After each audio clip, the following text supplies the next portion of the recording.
নমস্কার বন্ধুরা, আমি প্রিয়াঙ্কা। আমার চ্যানেল রমা কিচেনে তোমাদের অনেক অনেক স্বাগত।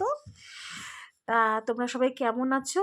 আজকে তো 25শে ডিসেম্বর, মেরি ক্রিসমাস জানিয়ে আমি শুরু করছি আজকে আমার রান্নাটা। তা আমি এখানে লাল শাক নিয়ে নিয়েছি, পেঁয়াজ কাঁচা লঙ্কা কুচিয়ে নিয়েছি 3 কোয়া রসুন, আর এখানে চিংড়ি মাছটা ধুয়ে নিয়ে নিয়েছি। হ্যাঁ, আজকে চিংড়ি মাছ দিয়ে করে দেখাবো লাল শাক। তাহলে চলো এই লাল চিংড়ি কি করে বানাতে হয় তাহলে আজকে দেখে নিই।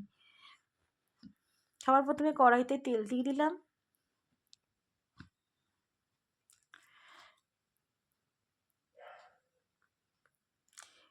দিয়ে দিলাম রসুন, একটু থেতো করে দিয়ে দেবো। সোহাগী লাল চিংড়ির, চলো সোহাগী লাল চিংড়ি রেসিপি দেখি।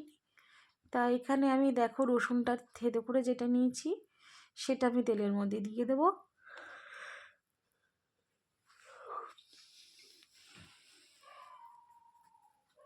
তেলটা ভালো করে গরম হতে দিতে হবে অবশ্যই।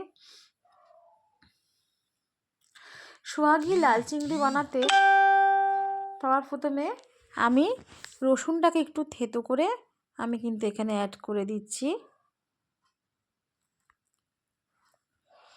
এরপরে পেঁয়াজ আর কাঁচা লঙ্কাটা আমি কিন্তু দিয়ে দিলাম। খুব ভালো করে এটা নেড়ে নেব।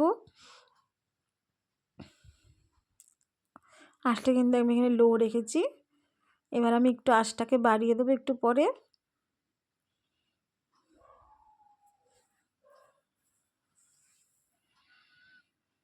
খুব ভালো একবার একটা রেসিপিটা অবশ্যই বাড়িতে ট্রাই করবে।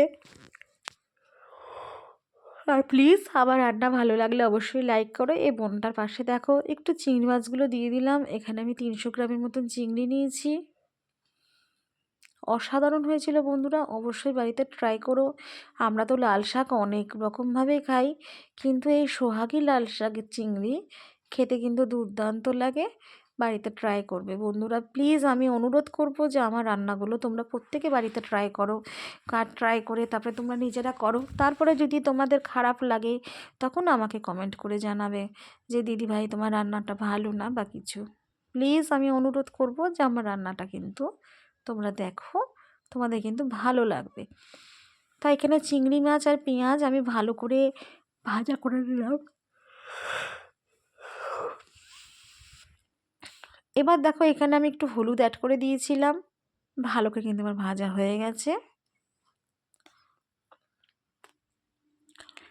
এবার দেখো আমার ভাজাটা একটু রেখে দিলাম। এবার আমি লাল শাকগুলো অ্যাড করে দিচ্ছি।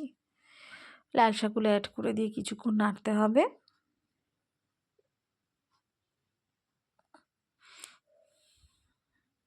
আর এই লাল শাকটা খাওয়া কিন্তু ভীষণ উপকার, যে কোনো সবুজ ধরনের শাক সবজি খুব উপকার। আর এই লাল শাকটা খেতে জানো তো আমি খুব ভালোবাসি।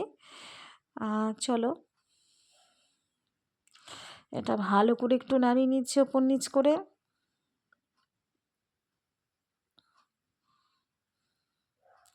চলো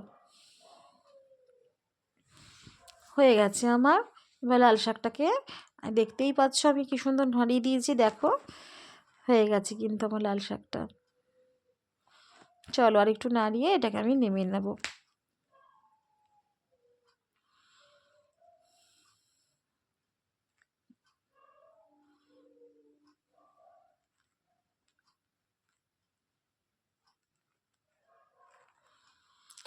আরও 2 মিনিট একটু ঢাকা দিয়ে দিলাম। চলো 2 মিনিট হয়ে গেছে, এবার দেখি। হ্যাঁ, খুব সুন্দর করে লাল শাকগুলো হয়ে গেছে, খুব সুন্দর করে হয়ে গেছে। এবার আমি কিন্তু এটাকে নামিয়ে নেব। আজকে আমার রেসিপিটা কেমন লাগলো কমেন্ট করে কিন্তু জানাতে ভুলবে না। ভালো লাগলে লাইক সাবস্ক্রাইব শেয়ার করবে। আর সবাই ভালো থাকবে, সুস্থ থাকবে। আর বড়দিনের অনেক শুভেচ্ছা রইলো। ভালো করে সবাই বড়দিন কাটাও। তাহলে চলো আমি লাল শাকটাকে নামিয়ে নিই। লাল শাকটাকে আমি নামিয়ে নিয়েছি। কেমন লাগলো আজকে আমার রেসিপিটা অবশ্যই কমেন্ট করে কিন্তু জানাবে।